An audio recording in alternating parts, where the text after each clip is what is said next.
Hola a todas y a todos. Estamos en un chat especial, como tenemos este inicio de año. Hemos hecho uno sobre el global de la Escuela de Pacientes y hoy vamos a hacer uno centrado en el bienestar emocional, ¿no? Y nuestra persona clave en bienestar emocional es Viviana Navarro. Viviana es una colaboradora, una persona clave en la Escuela de Pacientes. Ella lleva algunas aulas, bastantes de ellas. Tiene un trabajo con la Escuela de Pacientes desde hace años y por su trabajo en el ámbito de lo emocional, pues trabaja todos los ámbitos de ese bienestar emocional tan necesario para cualquier paciente. Es decir, que por tanto nuestro videochat tiene un hashtag que se llama Pregunta Bienestar Emocional. Es un hashtag largo, pero seguro que es fácil de seguir y por tanto esperemos que nos vean.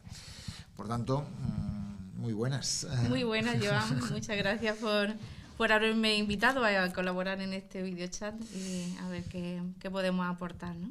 Pues primera pregunta, ¿por qué son tan... Bueno, somos un todo, ¿no? La OMS define la salud como el bienestar a nivel biológico, físico, pero también mental, psicológico, social y la parte de las emociones repercute en nuestra salud, tanto en cuando trabajamos activamente por tener un bienestar emocional, nuestra salud física mejora y se ve beneficiada. Y también en la otra dimensión, en la otra parte, pues sabemos cómo las emociones afectan negativamente a procesos que son específicamente físicos, incrementando, pues por ejemplo, sensaciones de dolor, interactuando en algunas patologías con temas hormonales y en fin, nuestras emociones nos afectan a todos los niveles. Por tanto, importante idea. Emoción y salud van ligadas, ¿no? En la misma definición de salud, como decías tú, y por tanto hay cosas que afectan cosas que afectan a las emociones y que repercuten en la salud. Hay una pregunta que nos hace una persona que dice que tiene diabetes y dice, pregunta, ¿las emociones negativas afectan a la salud? Un poco también en la línea que decías. Dice, mi estado de ánimo yo veo que me influye en los resultados de mis pruebas. Me dice, ¿puede ser así? Totalmente, totalmente. A ver, sobre todo esta emoción que es muy global, que es el estrés, ¿no? Interactúa produciendo en nuestro cuerpo la liberación de cortisol y adrenalina. A su vez afectan al tema de la regulación de insulina. Entonces, pues, por ejemplo, pacientes, chicos jóvenes que van a hacer un examen y se han visto en una situación muy complicada porque ese estrés ante esa prueba hace que a lo mejor hayan tenido pues una bajada, una hipoglucemia y se han visto en una situación complicada. Es decir, que en procesos como la diabetes, el estrés hay que regularlo y mantenerlo bastante a raya, ¿no? Sobre el estrés creo que hay una pregunta alrededor de eso que creo que he leído antes que nos había llegado, ¿no?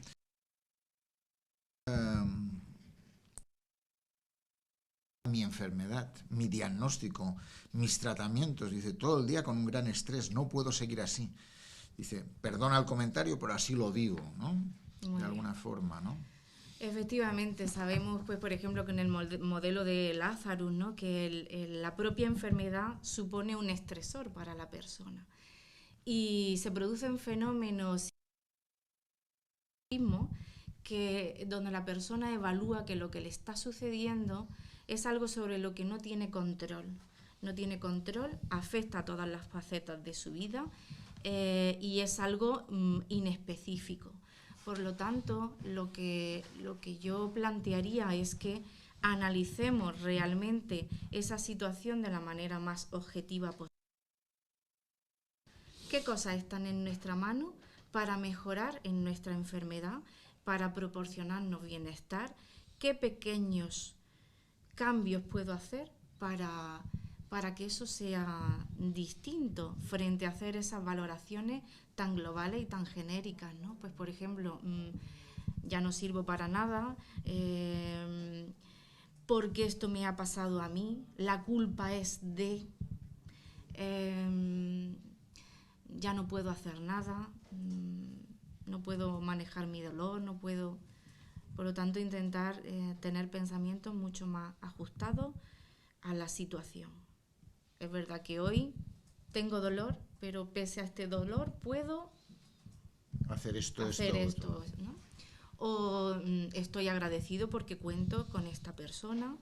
Hoy voy a intentar esta acción, esta pequeña meta. Por tanto, la clave es no hundirte con el mensaje estoy fatal, digo, esto no hay manera, no hay nada que lo aguante, diríamos, sino ver qué pequeñas cosas me pueden sacar de ese pozo, diríamos, entre comillas, ¿no? Efectivamente. Sabemos que hoy por hoy las estrategias redundan en un mayor malestar en nuestra enfermedad.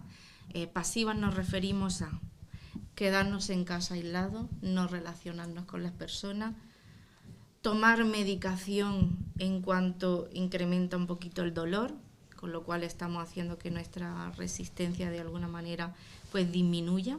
Y lo que sí que sabemos es que las estrategias activas son las que mejor nos van a ayudar. Estrategias activas como hacer una actividad física de tipo manual, es decir, un masaje, y lo que nos va a ayudar fundamentalmente es manejar las preocupaciones, manejar todo lo que tiene que ver con lo que pienso y con cómo valoro la situación en la que me veo, ¿no? Por tanto, primero el mensaje es clave, ¿no? Es decir, tener una actitud activa, tener una visión activa, hacer cosas que me hacen quitarme esa preocupación. Si yo estoy centrado en el problema, no puedo ver qué otras facetas hay en la vida, diríamos, ¿no? Efectivamente.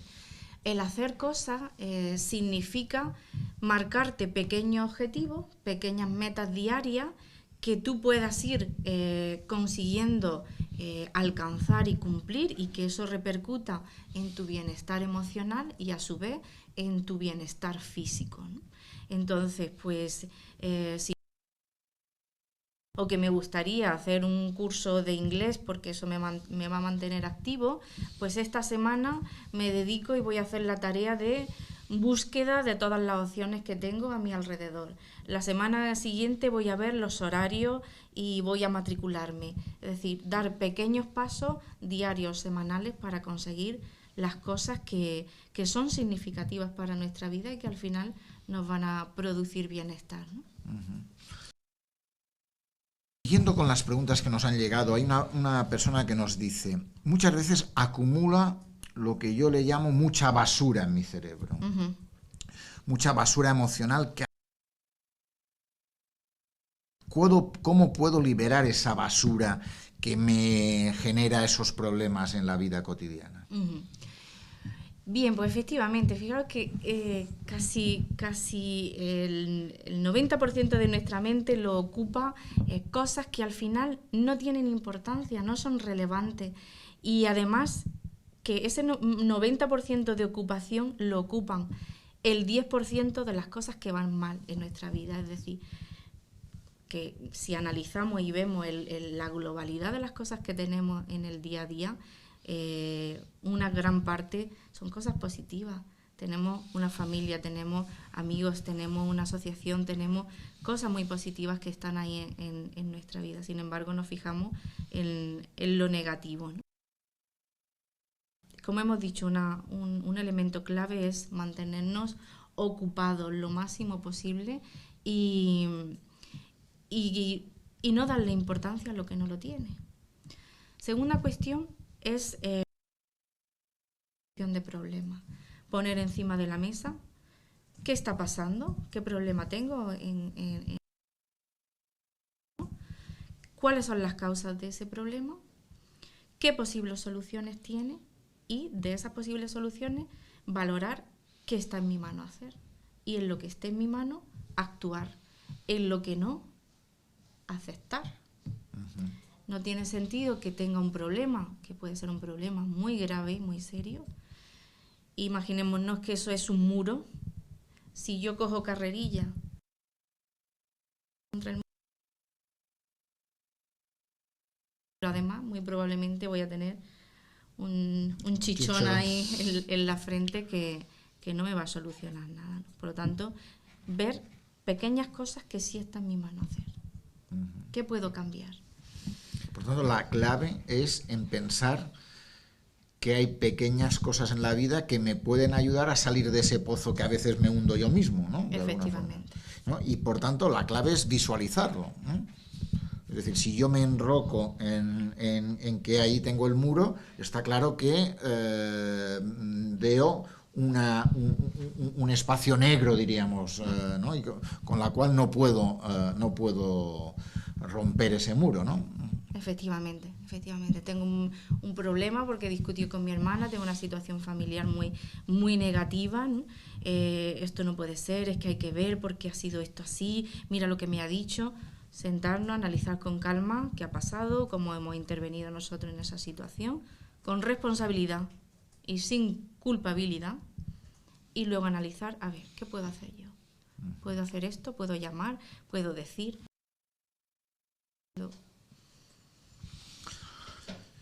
Por tanto, ya tenemos más claves aún, ¿no?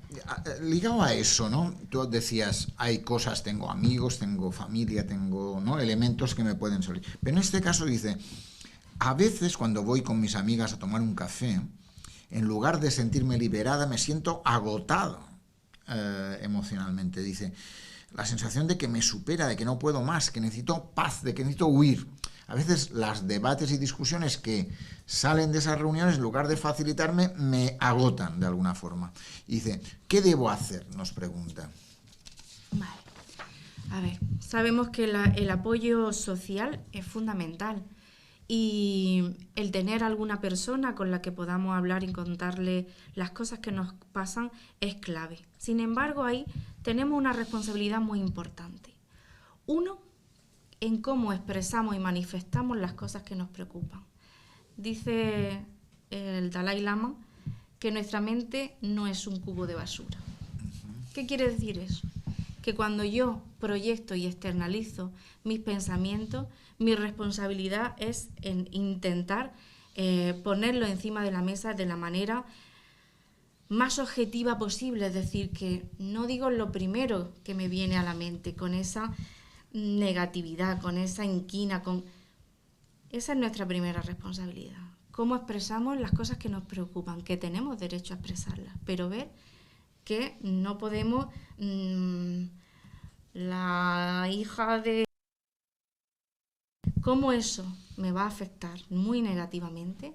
Pero segundo, tenemos también otra segunda responsabilidad. Y recibimos las cosas que nos cuentan los demás, ¿no? En intentar que se vean las situaciones de la manera también más objetiva posible, es decir, de no echar más leña al fuego, es decir, pero vamos a ver, ¿cómo te ha dicho eso? Pero es que tú, ¿cómo lo has permitido? Y tú no le has dicho no sé qué, no sé cuánto, ¿no? Intentar de alguna manera que la persona baje ese estado emocional planteándole, bueno, y cómo te planteas tú esta situación, qué podrías hacer, has pensado en que esto que has dicho, el efecto que ha tenido, es decir, intentar un poco poner las cosas en su sitio, ¿no? Por tanto, tienes que hacer otra vez análisis de situación para no saltar al cuello, diríamos, ¿no?, de alguna forma, para que no la expresión de tus sentimientos no te afecte negativamente, ¿no?, de alguna forma, ¿no? Efectivamente. Eso en cuanto a problemas personales específicos que compartimos con los demás. Y luego cuando compartimos la situación política, lo que opino de no sé qué, pues también ahí cuidado con esa las cosas y que al final nos repercute negativamente en cómo nos sentimos, ¿no?, en nuestro estado emocional. Ligado a eso hay una pregunta que dice, pero de alguna forma, digo, cuido la expresión de mis palabras a la hora de, ¿no?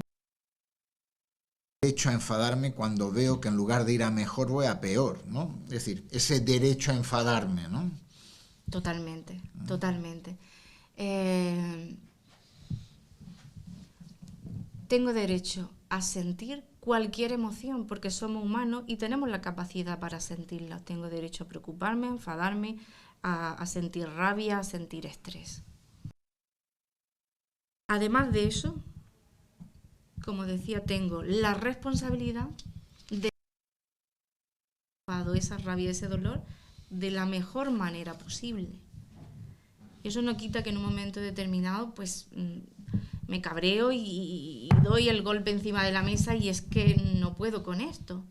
Pero acto seguido, ¿y ahora qué hago? ¿Cómo mejoro esta situación? ¿Qué puedo hacer en esta situación? Porque ese desahogo puntual está muy bien, pero si ese desahogo de esa manera lo mantengo continuado en el tiempo, al final vuelvo a lo mismo, a incrementar mi sensación de malestar, a incrementar mi sensación de no control. Muy interesante, ¿no? De alguna forma, diríamos, esa visión de el enfado, la rabia, ese mala expresión de ese mal momento, diríamos. Por otra parte, hay una persona que nos dice, me gustaría que nos dieras unos consejos para tener mayor, incluso algo de pasión para afrontar la enfermedad que tengo. No nos dice qué enfermedad tiene, pero ¿cómo podemos transformar esa rabia, ese enfado en incluso hacer cosas, voy a hacer cosas y ánimo con fuerza, con entusiasmo y con ilusión? ¿Cómo hacer ese salto? A ver, para mí, sinceramente, te doy mi opinión, creo que si yo no tengo el ánimo para cuidarme y para hacer algo por otro, lo que es bueno para otro va a ser mejor para ti. Y a esto me estoy refiriendo a que hay momentos en la vida en los que estoy... El voluntariado y el hacer algo por los demás, aunque sea algo que no es físico, que puede ser un acompañamiento, va a redundar en recuperar mi bienestar y mi entusiasmo, ¿no? Otra cuestión, recuperar mis antiguos placeres, es decir, cosas que en el camino he ido abandonando, he ido dejando porque quizá la enfermedad y los cuidados han ocupado gran parte de mi tiempo, ¿no? Pero recuperar mis pasiones es muy importante, aunque sea con pequeñas metas diarias. La lectura, el estar en contacto con las personas, aunque sea de manera telefónica, el cine, una película en casa, cosas que me proporcionen ese placer, ¿no? Y sobre todo, lo que más nos va a ayudar con ese entusiasmo es en plantearnos objetivos significativos para nuestra vida, que tengan sentido y coherencia con mis valores, con lo que pienso que soy y con eso positivo que soy. Por lo tanto, si yo soy una persona sociable, soy una persona dulce, soy una persona cariñosa, hacer activamente tiene que estar relacionado con mis capacidades, con mis actitudes. Muy interesante. Ligado a eso que comentas, hay una pregunta que nos dice, si les podías explicar un poco cómo es eso del contagio de las emociones, ¿no? ¿Cómo se contagian las emociones? Porque dice, he oído lo del contagio de las emociones, pero no sé cómo ocurre eso, ¿no? ¿De qué manera yo puedo contagiar emociones? Bien, pues como hemos dicho antes, ¿no? Compartiendo con los demás una visión muy negativa. Por lo tanto, si yo comparto... ¿Solo negativa o también positiva? También positiva. Bueno, las emociones positivas se contagian al minuto, ¿no? La entrega, la tranquilidad, el entusiasmo,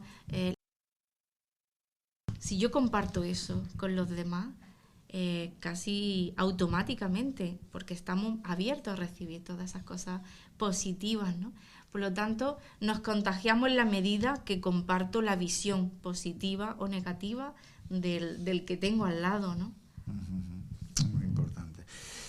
Ligado a eso, volviendo a algunas de las preguntas ligadas a... Hemos visto una persona que tenía diabetes, otra que tenía un cáncer. Decía, y en este caso dice, mi vida es dolor permanente. Dice, día sí y día también. Dice, yo procuro estar bien, pero el dolor supera los buenos momentos. Dice, ¿cómo puedo ayudarme? Vale. Frente al dolor, tenemos actividades de tipo, por ejemplo, actividad física, que libera endorfinas, y las endorfinas, ¿no?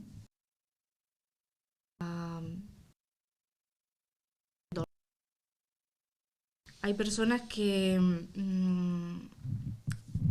pues no pueden utilizar sus piernas, pero eso no quita que no se pueda hacer una actividad física adaptada de todo tipo, ¿no? Hoy por hoy sabemos que la actividad física en grupo tiene una evidencia muy potente para proporcionar bienestar y ayudar en procesos dolorosos. Por lo tanto, salir a caminar, aunque sean 15 minutos, con una amiga, con un grupo o los compañeros de la asociación, puede ser un punto muy importante, ¿no? Luego, estábamos hablando también de distraer la mente de preocupaciones. Y ahí, por ejemplo, como decíamos, ¿no? El estar lo más activo posible nos va a ayudar en esa tarea. Nuestra mente necesita también estar ocupada. ¿Cómo puedo estar ocupada? Pues, por ejemplo, puedo dedicarme a ordenar la situación financiera, la factura, el papeleo que tengo de casa. Puedo hacer un juego de mesa, un juego de cartas. Si no puedo salir de casa, son actividades que podemos hacer individualmente o con la familia estando en casa, ¿no? Y luego, para mí, hay un tipo de relajación que yo lo llamo relajación por los 5 sentidos, que tiene que ver con seleccionar cada día de la semana uno de nuestros sentidos y obtener a través de ese sentido un pequeño placer. Por ejemplo, si estamos hablando del sentido de la vista, dedicar unos minutos diarios a hacer, por ejemplo, la contemplación de un paisaje, que puede ser en directo, en vivo y en directo, y que abro la ventana y veo la Alhambra, si tengo esa suerte, o el parque enfrente de mi casa. O en mi ordenador y en mi tablet. O puedo hacer una lectura de un libro, o contemplo algo bonito, un objeto bonito de casa. La idea es que esa actividad la hagamos con el 100% de implicación en esos minutos. Son pocos minutos, no tenemos que estar mucho tiempo. 5 minutos, pero al 100%. Con otro de los sentidos, el sentido del oído. Dedicar 2 minutos a escuchar mi canción favorita. Abrir la ventana y escuchar los pajaritos. Ponerme junto a la ventana y escuchar hoy la lluvia. Concentrar con nuestro sentido del gusto. Bueno, pues ahí placer.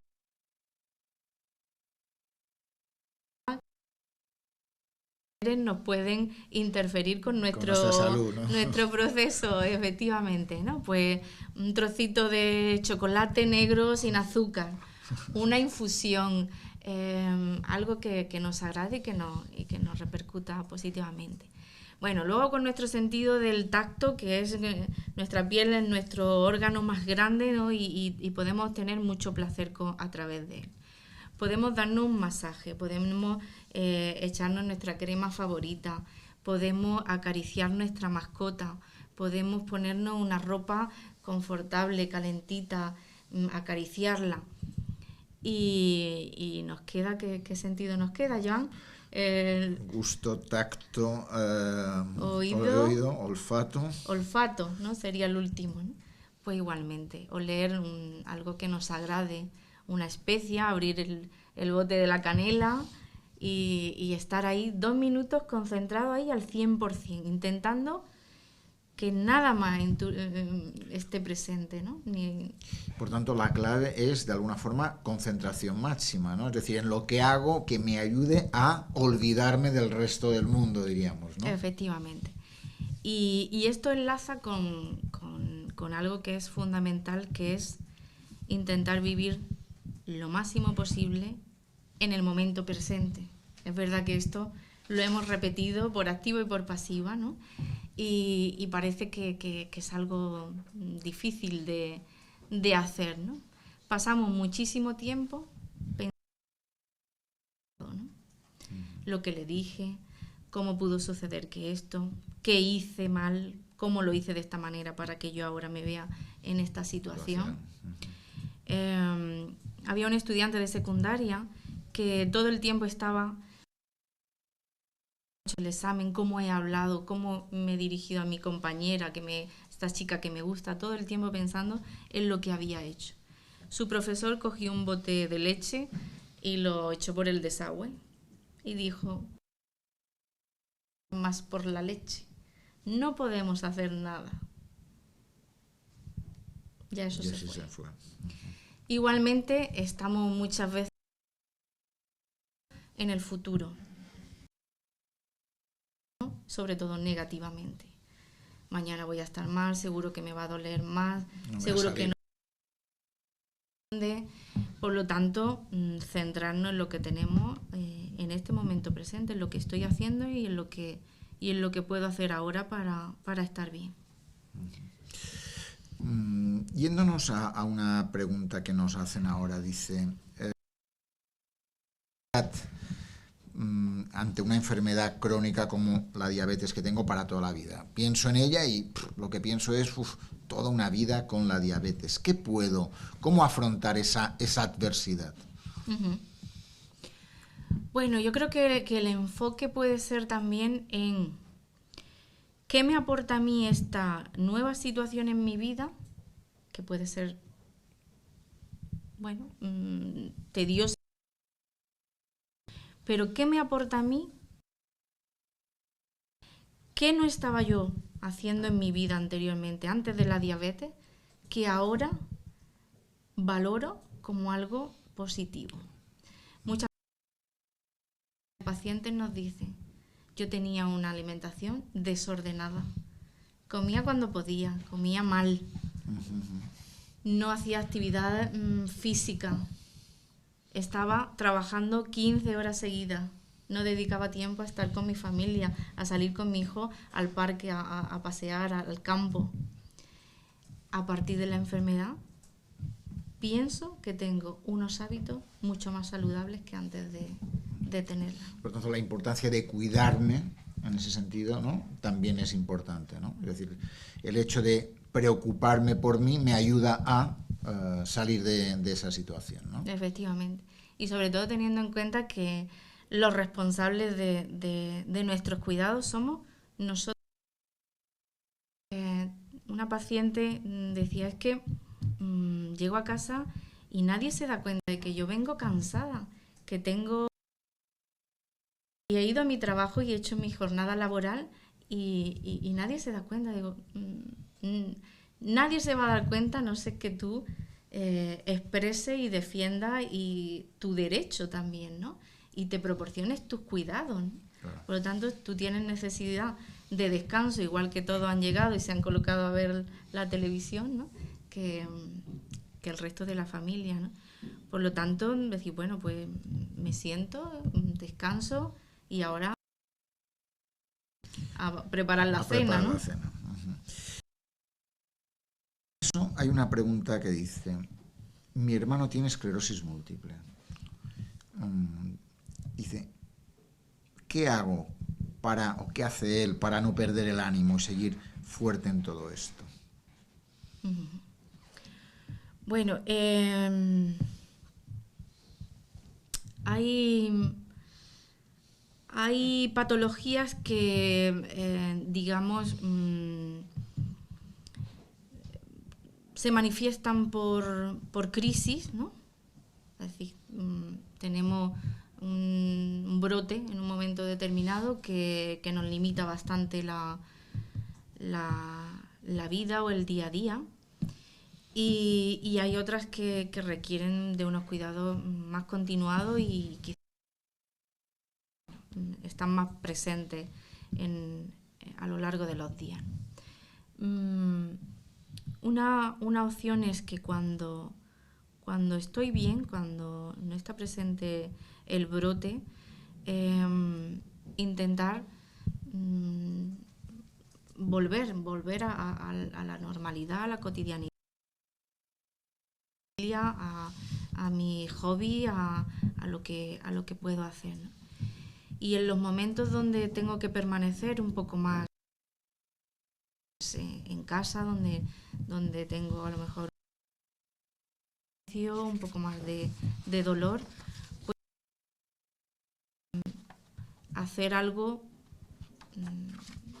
que me proporcione bienestar estando en casa, ¿no? Una de las cosas que sale en nuestros pacientes que nos han enviado es también el elemento relación con los profesionales, ¿no? Como un espacio que a veces son emociones positivas y otras negativas, ¿no? Dice, ¿cómo trabajar para mejorar la confianza con nuestros profesionales? ¿Qué puedo hacer para tener más confianza de la que tengo? Bueno, yo creo que un truquillo importante es que antes de mi visita médica puedo hacer una relación con todas las preguntas, todas las dudas, todas las reflexiones que he ido haciendo a lo largo de un mes, 2 meses, 3 meses. Anotarlo todo, ¿no? Sobre todo porque el hecho de escribirlo me va a ayudar a plasmarlo de una manera respetuosa, pausada. Y luego pues atrevernos a comentar eso que nos preocupa, eso que nos tiene ahí un poco inquietos, ¿no? Pienso que también es importante trabajar las culpas hacia los demás, intentar no culpabilizar a la situación en la que me encuentro, sino plantear, vale, estoy en esta situación, hace 3 meses que hemos intentado y ahora qué hacemos, ¿no? Tanto pues es que usted me dijo que, es que yo creía que cuando hiciésemos no sé cuánto, intentar pues trabajar desde la coordinación, desde aunar un poco los esfuerzos, ¿no? Pero no quedarnos con las preguntas en el bolsillo. Por lo tanto, preparar bien la entrevista, voy a tener una reunión, voy a poner las cosas que quiero preguntarle para que no me queden en él, ¿no? Luego se me olvidan y digo, ostras, no le he preguntado y ya está. En la próxima, ¿no? Y sobre todo no improvisar con algo que tiene pues mucha carga emocional. Dice, y el problema es cómo puedo aprender cuando tengo un fracaso, cuando me ha ido mal, cuando me sale un mal resultado, ¿no? Me hundo. ¿Qué puedo hacer para no hundirme? Para poder aprender de ese fracaso entre comillas, de alguna forma, ¿no? Pues nuevamente análisis de situación. ¿Qué hemos hecho? ¿Qué hemos hecho durante este mes? ¿Qué hubiese sido conveniente haber hecho y no he hecho? Y ahora estoy aquí, tengo este resultado. ¿Qué voy a hacer a partir de mañana? ¿Cómo voy a planificar? Y ahí la herramienta fundamental y que trabajamos en Escuela de Pacientes es nuestro plan de acción. Voy a pasar a la acción y si durante este mes pues he estado un poco más laxo con la actividad física, pues voy a retomar. Si he estado un poco más con la alimentación, pues voy a proponerme, ¿no? Empezar de a poquito, siempre de a poquito, lo que yo piense que puedo realizar y controlo, y de ahí ir incrementando hacia objetivos un poquillo más complejos.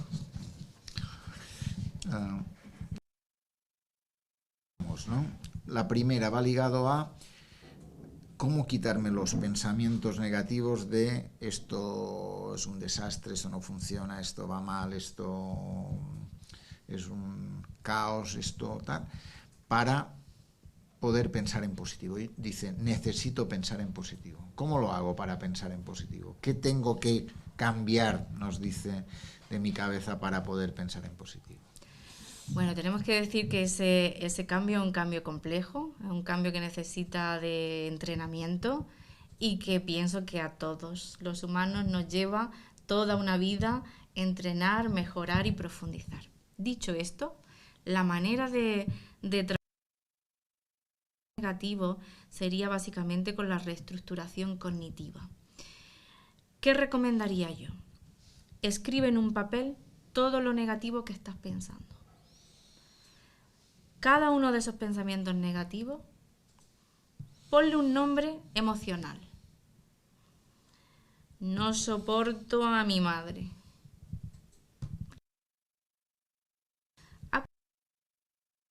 Vas a revisar cada uno de 2 o 3 preguntas. ¿En qué me baso para pensar eso? ¿Qué pruebas tengo para decir que eso es así? ¿Esto que estoy pensando me ayuda a solucionar el problema? ¿O de qué me sirve esto que pienso? Hay una pregunta que a mí me gusta especialmente. Si esto te lo estuviese comentando, tú, para ayudarla a ver la sintiera mejor. Pues yo le diría, hombre, tampoco es eso, ¿no? Fíjate que tu madre te ha ayudado en esto y en esto. Es verdad que puede ser que sea insistente y te llame 5 veces al día.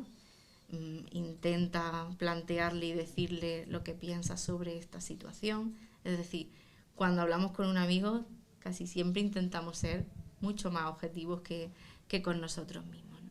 Por lo tanto, hacernos 2 o 3 preguntas. 2 o 3 preguntas que nos ayuden a configurar bien la situación, ¿no? Eso es. Y una vez que hago esas preguntas, puedo intentar también con papel y lápiz anotar lo que llamaríamos la reestructuración del pensamiento. Y de una manera un poquito más realista.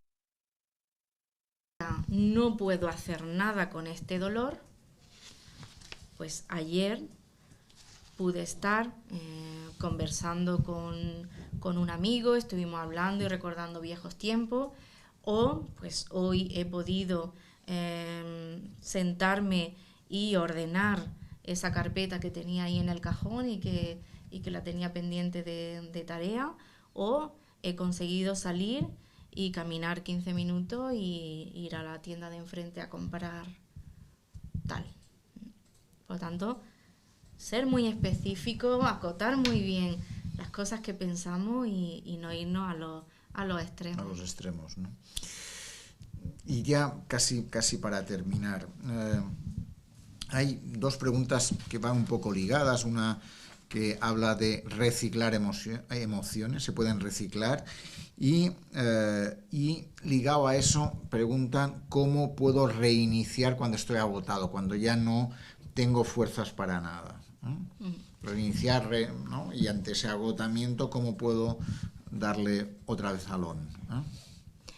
En cuanto al reciclado, yo entiendo que las emociones son funcionales, nos sirven para algo. ¿Para qué te sirven a ti el sentir ese rabia, ese cabreo, esa desesperación?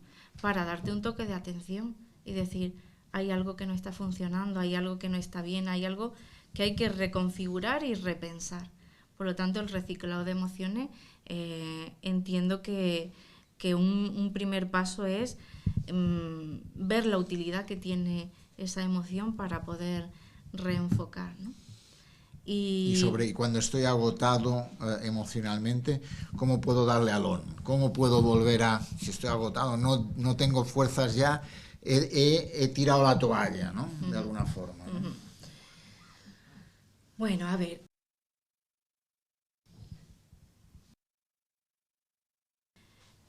Para esa situación de agotamiento podemos comenzar con elementos físicos. Es decir, si no tengo fuerza para hacer ese esfuerzo intenso que implica la reestructuración, hay que tener...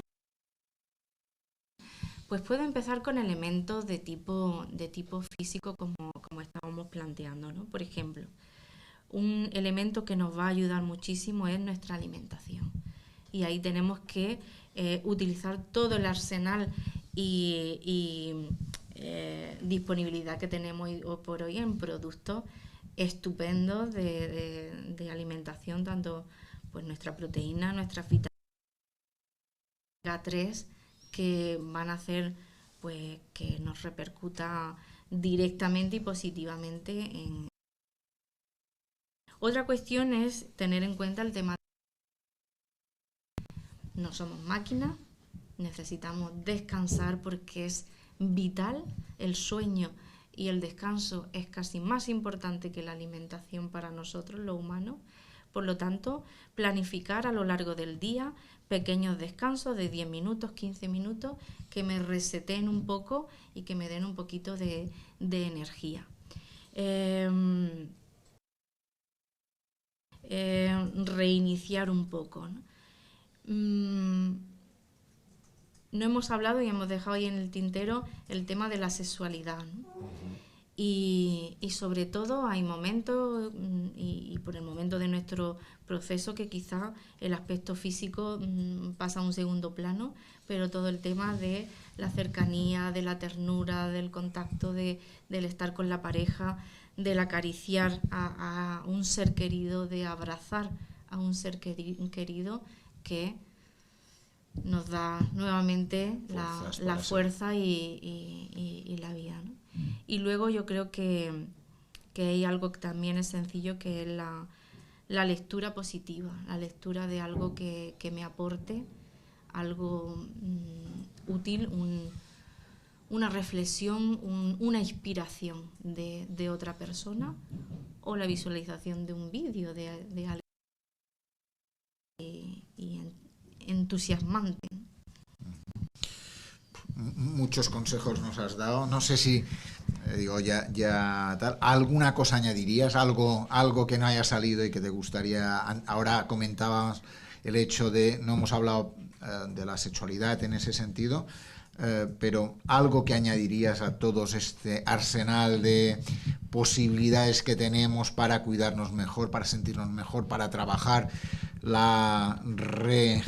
rehacer nuestros pensamientos, ¿no? Como hacer una reacción a un reinicio a todas las emociones. ¿Algún consejo final? Pues mi consejo final, fundamentalmente, y creo que es uno de los grandes males de nuestro tiempo, es huir de la soledad. Y comunicarnos con los demás, estar en contacto con los demás, bien sea presencialmente o a través de las nuevas tecnologías que nos permiten pues compartir a través de redes sociales. El que estoy aquí, el que estoy vivo, el que tengo cosas que pensar, que ofrecer, que compartir con los demás. Pues muchísimas gracias, Viviana, por todos tus consejos, por este precioso videochat. Un placer haberte escuchado, un placer oírte. En este videochat Pregunta Bienestar Emocional, en el cual hemos tenido a Juanma Jiménez en las cámaras y a Olivia Pérez en el tuiteando todo este videochat. La semana siguiente tenemos más. 4 de febrero es Alrededor de eso vamos a hacer algunas actividades con colegios y, por tanto, seguiremos estando pendiente de los aspectos que preocupan a nuestros pacientes. Muchas gracias, Viviana. Muchas gracias. Adiós, hasta luego.